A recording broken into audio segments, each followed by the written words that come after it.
"Obandes, you've returned. Come in, sit close tonight. It is time for Chapter 65. Rural roads in Japan have a particular quality after dark, the countryside pressing close on both sides, the headlights cutting a narrow path through the dark, the occasional farmhouse visible at a distance. Most people who drive these roads at night reach their destination without incident. The road does what roads are supposed to do. It takes you from one place to another, but occasionally, on certain roads, in certain parts of the countryside where the ordinary geography of the world sits a little loosely over something older underneath, the road stops doing what roads are supposed to do. It continues, it always continues, but it stops going anywhere you intended to go, and the countryside around it changes, slowly, almost imperceptibly, until you look for a landmark you passed 20 minutes ago and realize it is no longer there. I know such roads. I have traveled them myself, in times I do not speak of easily. A woman was driving alone through a rural area on a route she had taken many times before, a familiar road, one she knew well enough to drive without consulting a map. It was late evening, the countryside dark on both sides. She had been driving for perhaps 40 minutes when she became aware of something wrong. Not dramatically wrong, simply wrong in the quiet and accumulating way of something that has been off for a while before you consciously register it. The landmarks she expected were not appearing. The particular sequence of features she knew from previous journeys, a bridge, a cluster of farm buildings, a distinctive bend in the road, none of. She slowed and checked her phone. No signal. She pulled over briefly and looked at the map she had downloaded before setting out. According to the map, she should have been approaching a small town. There was nothing ahead of her but road and dark countryside. She sat in the car and looked at the road ahead and thought carefully about her options. She had been driving forward consistently. She had not turned around. The road had not forked in any way she had noticed. She should have been somewhere specific, and she was not. She started driving again, telling herself the next landmark would come, the road would resolve itself, she would find her way back to the geography she knew. If these stories find their way to you, if you feel drawn back to this quiet room again and again, there is a place for you here. Others have found it. Perhaps you will tell them you did too. It did not resolve itself.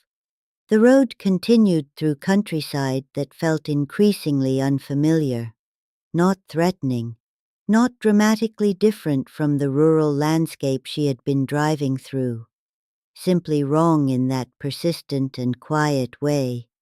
And then she saw the figure, standing at the roadside perhaps 50 meters ahead, in the beam of her headlights, a woman, standing very still at the edge of the road, facing her approaching car.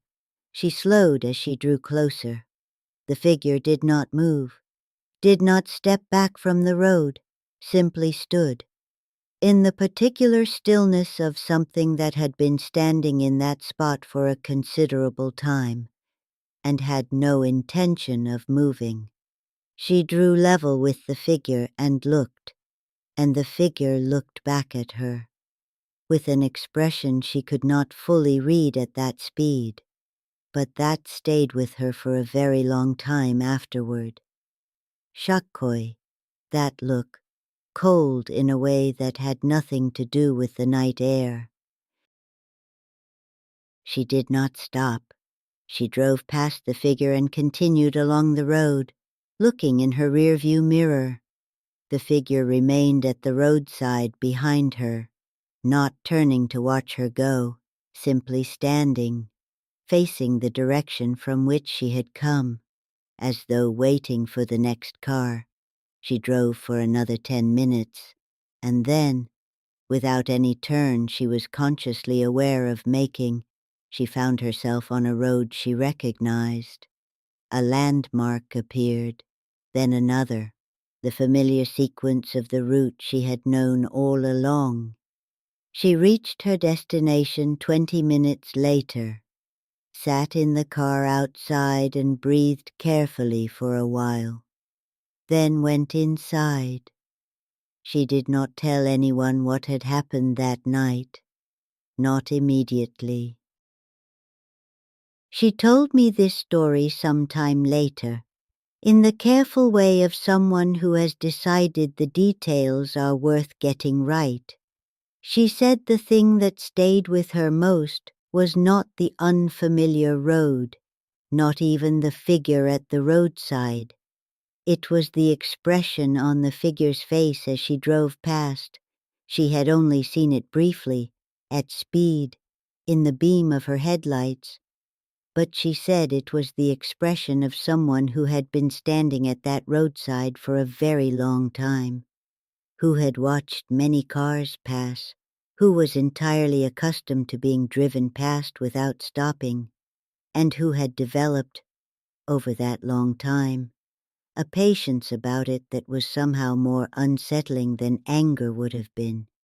Simply waiting, simply watching, simply standing at the edge of a road that led nowhere for whoever came next. I think about roads that lead nowhere, about what it means for a familiar route to quietly become something else, for the geography you know to slide sideways into something older, something that was there before the roads were built, before the maps were drawn, before anyone decided where things should be and how to get from one to another. Those older geographies are still there, underneath, and sometimes, on certain nights, they surface. The road continues, but it goes somewhere else, somewhere that has its own landmarks, its own distances, its own figures standing at the roadside, waiting with the patience of something that has been waiting since before patience had a word for it.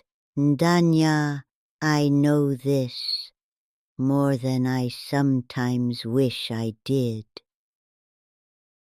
Another whispered story from Japan, shared quietly here beside the kotatsu. If you are driving alone on a rural road at night and the landmarks stop appearing when they should, turn around. Do not continue forward hoping the road will resolve itself. It will not. Not until it has shown you what it wants to show you. Not until you have passed the figure at the roadside and seen the expression on its face, and carried that expression with you back to the geography you know, because that is what the road takes from you, not your direction, not your time, simply that image, that face, that expression of someone who has been waiting at the edge of a road that leads nowhere, for longer than you can imagine, and who will still be there, long after you have found your way home. If this story stayed with you, if the dark or the shadow feels a little closer tonight, you know where to find me. I am always here, beside the kotatsu, watching, waiting, and if you wish others to find their way here too, I would not object.